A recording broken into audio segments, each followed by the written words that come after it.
لوگوں کو ان کی خواہشوں کی چیزیں یعنی عورتیں اور بیٹے اور سونے اور چاندی کے بڑے بڑے ڈھیر اور نشان لگے ہوئے گھوڑے اور مویشی اور کھیتی بڑی زینت دار معلوم ہوتی ہیں، مگر یہ سب دنیا ہی کی زندگی کے سامان ہیں اور اللہ کے پاس بہت اچھا ٹھکانہ ہے۔ اے پیغمبر، ان سے کہو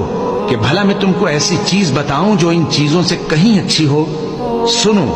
جو لوگ پرہیزگار ہیں ان کے لیے اللہ کے ہاں باغات بہشت ہیں جن کے نیچے نہریں بہ رہی ہیں، ان میں وہ ہمیشہ رہیں گے، اور پاکیزہ بیویاں ہیں، اور سب سے بڑھ کر اللہ کی خوشنودی۔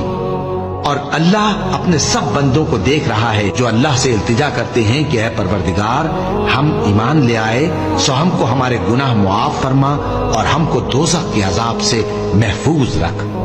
یہ وہ لوگ ہیں جو مشکلات میں صبر کرتے اور سچ بولتے اور عبادت میں لگے رہتے اور نیکی میں خرچ کرتے اور اوقات سحر میں گناہوں کی معافی مانگا کرتے ہیں۔